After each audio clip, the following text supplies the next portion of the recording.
नमस्कार दोस्तों, मैं हूं दीपक चौरसिया और मेरे सोशल मीडिया मंच पर आपका स्वागत है।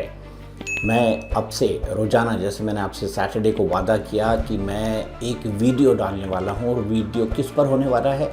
वीडियो भारतीय राजनीति पर होगा या किसी ऐसे मुद्दे पर होगा जो बेहद ज्वलंत होगा।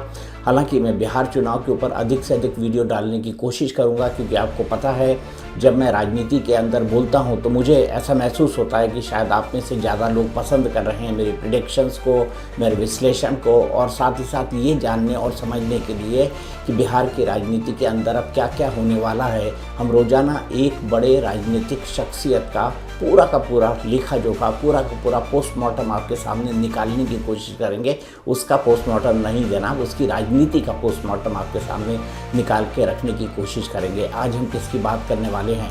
आज हम एक ऐसे शख्स की बात करने वाले हैं जिससे इस बात का क्रेडिट जाता है कि उन्होंने देश के अंदर कई सारे मुख्यमंत्री बनवाए हैं। जी हाँ, ये नाम है पीके। पीके किसे कहा जाता है? पीके प्रशांत किशोर को कहा जाता है। प्रशांत किशोर जन स्वराज पार्टी के संस्थापक हैं। तो प्रशांत किशोर इस वक्त फुल फ्लेजेड जो है काम कर रहे हैं। कहाँ पर? बिहार के अंदर काम कर रहे हैं। वो 2 साल से ज़्यादा का वक्त बिहार के अंदर दे चुके हैं और अब वो वहाँ पर विधानसभा का चुनाव लड़ना चाहते हैं। अपनी पार्टी की स्थापना उन्होंने कर दी है, जन स्वराज पार्टी, और उसको नया चुनाव चिन्ह भी मिल गया है। जो आपको पता है बिहार में अशिक्षा है, बिहार के अंदर पलायन सबसे बड़ा मसला है, बिहार के अंदर बेरोजगारी सबसे बड़ा मसला है।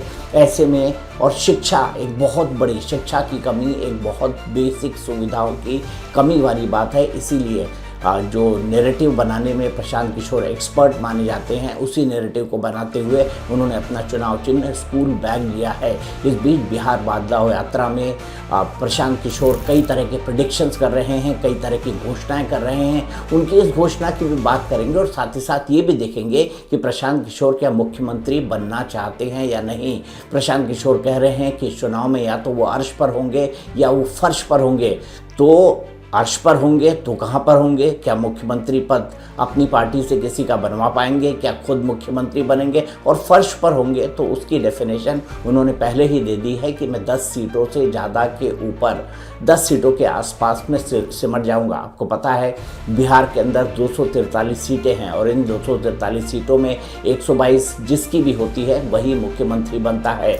आपको पता है फिलहाल नीतीश कुमार बिहार के मुख्यमंत्री है और वहाँ पर एनडीए गठबंधन की सरकार चल रही है और इसी सरकार को चुनौती दे रहे हैं लालू के लाल तेजस्वी यादव, जिनकी अप्रूवल रेटिंग इस वक्त बिहार के अंदर सबसे ज़्यादा है। लेकिन वहीं प्रशांत किशोर भी किसी से पीछे नहीं है। प्रशांत किशोर भी इस मामले में नंबर 2 पर हैं और उनकी अप्रूवल रेटिंग भी तेजस्वी यादव के बाद नंबर 2 पर है। इसके अलावा अगर नीतीश कुमार की बात की जाए तो नीतीश कुमार इस रेस के अंदर पिछड़ते जा रहे हैं और इसका एक बड़ा कारण ये है क्योंकि हाल ही के दिनों में जितनी भी पॉलिटिकल कैंपेन्स हुई हैं, जितने भी नए घोषणाएं हुई हैं, जितनी भी नई चीज़ें हुई हैं, वहाँ पर चारों तरफ से हमला किसके ऊपर हो रहा है? चारों तरफ से हमला हो रहा है सिर्फ और सिर्फ नीतीश कुमार पर। तेजस्वी यादव उन पर हमला कर रहे हैं, जन स्वराज पार्टी उन पर हमला कर रही है, कांग्रेस उन पर हमला कर रही है, पप्पू यादव उन पर हमला कर रहे हैं। इसके अलावा जो आरजेडी की सहयोगी पार्टी है, विकासशील इंसान पार्टी यानी वीआईपी, वो भी उन पर हमला कर रही है। और ये हमला किया जा रहा है उनकी सेहत को लेकर, उनके स्वास्थ्य को लेकर। उनका ये मानना है सभी लोगों का कि नीतीश का स्वास्थ्य अब इस बात का साथ नहीं दे रहा कि वो बिहार को संभाल सके। प्रशांत किशोर ने तो इस पूरे मामले पर एक कदम आगे जाते हुए ये तक कह दिया कि नीतीश कुमार अपने आप खुद को नहीं संभाल पा रहे हैं, तो ऐसे में वो बिहार को क्या संभालेंगे। प्रशांत किशोर ने यहाँ पर नीतीश कुमार के बारे में कई बड़े दावे किए। प्रशांत किशोर ने यहाँ तक कह दिया कि अगर नीतीश कुमार की 25 से ज़्यादा सीटें आईं तो मैं राजनीति छोड़ दूंगा। वो लगातार ये दावा कर रहे हैं कि जेडीयू का अस्तित्व जो है वो ख़त्म होने वाला है, जेडीयू के पास अपना कोई काडर नहीं है। नीतीश कुमार एक लार्जर वोट अलायंस के नेता बन के चुनाव लड़ते हैं और चुनाव जीत जाते हैं, लेकिन नीतीश का यह आभा मंडल इस कदर घट चुका है कि अब उनकी 243 में से 25 सीटें भी नहीं आएंगी और अगर 25 से ज़्यादा आ जाती हैं तो प्रशांत किशोर राजनीति छोड़ देंगे। प्रशांत किशोर ऐसा करेंगे या नहीं करेंगे मैं तो नहीं जानता भविष्य के गर्त में क्या छिपा हुआ है, इसकी मैं घोषणा भी नहीं कर सकता, लेकिन मैं इतना जरूर कह सकता हूं कि जेडीयू इस बार के चुनाव में सबसे कमजोर विकेट पर खड़ी हुई है बिहार चुनाव के अंदर।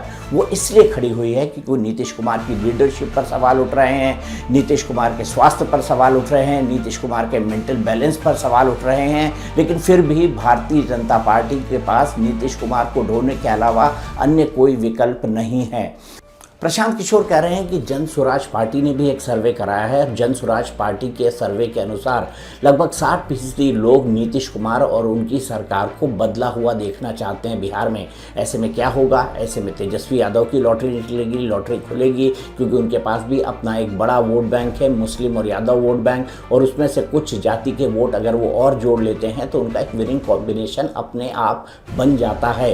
लेकिन प्रशांत किशोर का मानना है कि चाहे वो आरजेडी का गठबंधन हो, महागठबंधन हो या फिर वो एनडीए हो, ये दोनों आजमाए हुए गठबंधन हैं। एक 20 साल सत्ता में रह चुका है, एक 15 साल सत्ता में रह चुका है, और ऐसे में जनता को अब क्या करना चाहिए? जनता को एक नए विकल्प को मौका देना चाहिए और वो विकल्प जन स्वराज पार्टी है।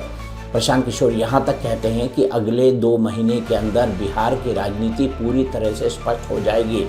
प्रशांत किशोर का ये कहना है कि वो जब भी कोई प्रिडिक्शन करते हैं उसको बदलते नहीं हैं। ऐसे में एक सटीक प्रिडिक्शन बिहार के ऊपर भी वो करेंगे 2 महीने के अंदर, जब बिहार की स्थिति कंप्लीटली क्लियर हो जाएगी, बिहार की स्थिति बिल्कुल साफ हो जाएगी।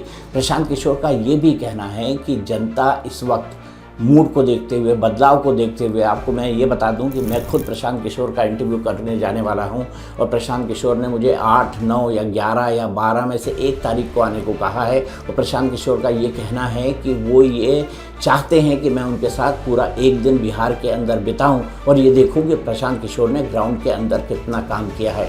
प्रशांत किशोर लगातार मेहनत कर रहे हैं, इस बात में किसी को कोई डाउट नहीं होना चाहिए। प्रशांत किशोर ने बिहार की राजनीति के अंदर अपनी एक जगह बनाई है, इसके ऊपर भी किसी भी तरह का कोई डाउट नहीं होना चाहिए। प्रशांत किशोर आने वाले समय में बिहार की राजनीति का एक बड़ा फैक्टर हो सकते हैं, कह रहा हूँ होंगे नहीं, इसके बारे में भी किसी को कोई डाउट नहीं होना चाहिए। उनका जो सबसे बड़ा नेगेटिव पॉइंट है वो यही है कि उनके पास किसी भी जात का वोट बैंक नहीं है, वो किसी जातिगत पॉलिटिकल लीनेज से नहीं आते हैं और बिहार के अंदर लोग जो है वोट किसी पार्टी को देने नहीं जाते, वो अपने जात के नेता को वोट देने जाते हैं। तो ऐसे बिहार की राजनीति के अंदर प्रशांत किशोर क्या बदलाव ला पाएंगे, इसके बारे में पॉलिटिकल पंडित्स को बहुत अभी डाउट है। उनको लगता है कि प्रशांत किशोर को देखना चाहिए कि प्रशांत किशोर आने वाले समय में क्या कर पाते हैं। हालांकि जिस तरह के कैंडिडेट उन्होंने तय किए हैं अभी तक और जिस तरह के कैंडिडेट वो तय करना चाह रहे हैं, वो उस इलाके का, वो उस क्षेत्र का, वो उस इलाके उस लोकेलिटी का जो सबसे प्रमुख व्यक्ति है उसको वो अपने यहाँ चुनाव लड़ाना चाहते हैं। इसी तरीके से उन्होंने पूर्णिया से पूर्व सांसद उदय सिंह और पप्पू सिंह को अपनी पार्टी का राष्ट्रीय अध्यक्ष बनाया है और जन स्वराज पार्टी जो है उनके साथ साथ वो लेके चल रहे हैं। तो परिवर्तन की बात तो प्रशांत किशोर जरूर कर रहे हैं और प्रशांत किशोर ने अब साफ कह दिया है कि वो एक गारंटी देते हैं, वो लिख कर देने को तैयार हैं कि जो नीतीश कुमार हैं वो मुख्यमंत्री नहीं बनेंगे, उनकी पार्टी की 25 में से कम सीट आएगी। लेकिन जब उनसे पूछा जाता है कि क्या अब ऐसे में प्रशांत किशोर जो है अब खुद मुख्यमंत्री पद के दावेदार होंगे, तो उनका कहना है कि मैंने 9 से 10 मुख्यमंत्री बनाए हैं और मुझे ये पद अपने लिए कमोबेश बहुत छोटा लगता है। उनका ये कहना है कि बिहार में व्यवस्था का परिवर्तन देखना ही उनका अंतिम और इकलौता लक्ष्य है और ऐसा करने के लिए वो कुछ भी करेंगे। सुनिए प्रशांत किशोर अपने खुद के मुख्यमंत्री बनने के बारे में क्या कहते हैं। सब बात सुनने के बाद आदमी कहता है, भाई ये आदमी इतना बढ़िया बढ़िया बतिया रहा है, अपने लिए क्या चाहता है? वोट मंगवे नहीं किया, पैसा चंदा लिया नहीं, तो ये काहे इतना मेहनत कर रहा? कुछ लोग कह रहा है कि हम मुख्यमंत्री बनने आए हैं, आप हमको न जानते हैं, हम इतना छोटा सपना लेकर पैदा नहीं हुए हैं, 1-2 नहीं 10-10 को मुख्यमंत्री को बनाने में कंधा लगाए हैं। ये मुख्यमंत्री बनने के लिए इतना मेहनत नहीं कर रहे हैं, ये पसीना इसलिए बहा रहे हैं कि ये सपना लेकर आए हैं कि अपने जीवन काल में एक ऐसा भी दिन देखें जब इसी बिहार में हरियाणा, पंजाब से, गुजरात, महाराष्ट्र से जब लोग रोजी रोजगार मजदूरी करने आए तब मानेंगे कि बिहार में विकास हुआ। होना चाहिए कि नहीं होना चाहिए? जरा आप जोर से बोलो यार, होना चाहिए कि नहीं होना चाहिए? ना आवाज नहीं आया, होना चाहिए कि नहीं होना चाहिए? होना चाहिए। तो अगर आपको मेरा सुझाव ठीक लगा, आपको मेरा प्रयास ठीक लगा, तो और कुछ नहीं, एक बार हाथ उठाकर आशीर्वाद दीजिए और बताइए कि ये प्रयास होना चाहिए कि नहीं होना चाहिए? होना चाहिए। बिहार में बदलाव का ये अभियान चलना चाहिए कि नहीं चलना चाहिए? होना चाहिए। जोर से बोलिए, चलना चाहिए कि नहीं चलना चाहिए? आपका आशीर्वाद है ना हमारे साथ? है ना साथ?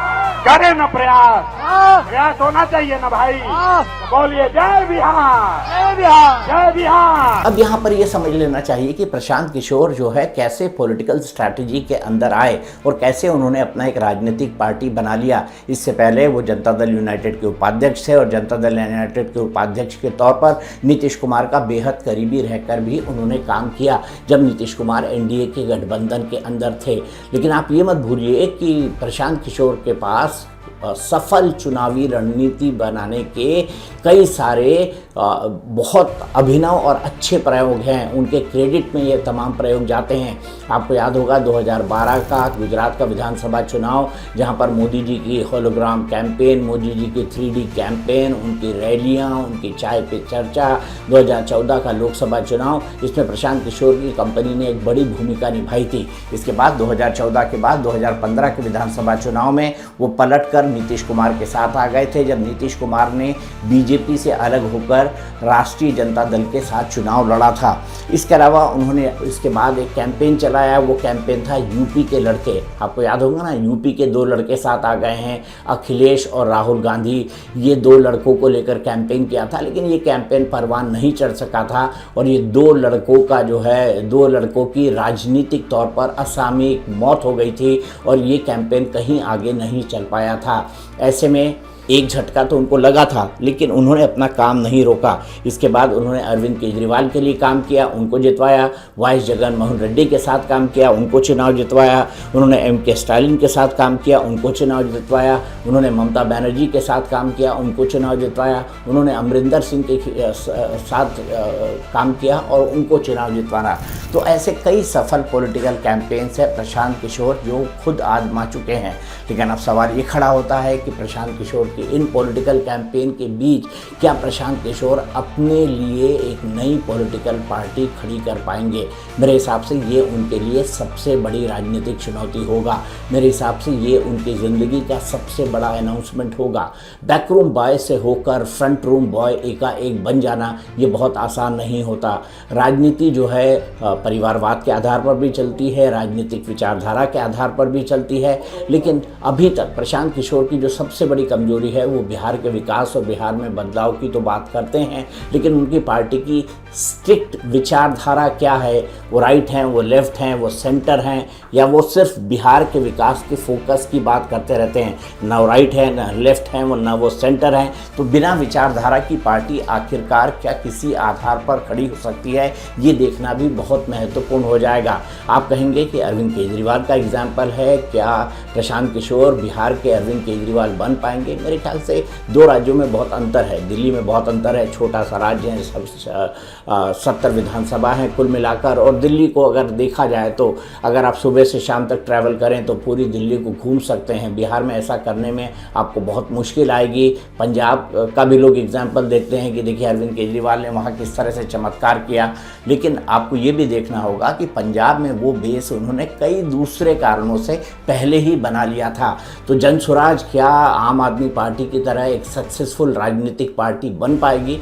प्रशांत किशोर कोशिश तो कर रहे हैं, प्रशांत किशोर मेहनत भी बहुत कर रहे हैं, और प्रशांत किशोर को हाल ही के दिनों में जो अभी रेटिंग मिली है उसके हिसाब से वो दूसरे सबसे चर्चित चेहरे हैं जिनको देश की जनता प्रदेश की जनता मुख्यमंत्री के तौर पर देखना चाहती है। ऐसे में प्रशांत किशोर ने अपनी एक जगह, अपनी एक साख तो जरूर बनाई है, लेकिन क्या ये उनको राजनीतिक चुनावी सफलता के तौर पर ले जाएगी? इस बात को देखने में अभी हमें थोड़ा इंतज़ार करना होगा। कम से कम जब मैं देख कर वापस आऊँगा तो मैं बताऊँगा कि प्रशांत किशोर कितना घर कर गए हैं वहाँ के लोगों के अंदर या नहीं कर गए हैं। ग्राउंड लेवल की स्थिति और ग्राउंड लेवल का असेसमेंट मुझे ज़रूर समझ में आएगा। लेकिन जिस तरह के तर्कश के तीर वो नीतीश कुमार और तेजस्वी यादव के लिए छोड़ रहे हैं उससे ज़रूर ये लगता है कि वो एक मंजे हुए पॉलिटिशियन हैं। जैसे उन्होंने कहा कि तेजस्वी यादव जो है वो कलम वाले नेता नहीं हैं, वो कट्टे वाले नेता हैं, क्योंकि हाल ही के दिनों में तेजस्वी यादव ने एक कार्यक्रम के अंदर कलम बांटी थी, तो उन्होंने कहा ये कलम वाले नेता नहीं, ये कट्टे वाले नेता हैं। ठीक वैसे ही उन्होंने कलम बांटी है जैसे जंगल में अगर शेर दूध बांटने लग जाए, अगर दूध बांटने वाला जो शेर होगा वो क्या करेगा, दूध देकर आपको फंसा तो लेगा लेकिन शिकार आपका खुद का करेगा। तो अपने पॉलिटिकल जार्गन्स प्रशांत किशोर यानी पीके सीख रहे हैं। देखना ये बेहद दिलचस्प हो जाता है कि आने वाले समय में अब पीके किस तरह की राजनीति को आगे ले जाते हैं और बिहार में उनको किस तरह की सफलता मिल पाती है। मेरा वीडियो आपको कैसा लगा प्लीज़ मुझसे शेयर करिएगा, मुझे गाइड करिएगा और मुझे बताइएगा, अपना विचार अपने कमेंट बॉक्स में ज़रूर लिखें।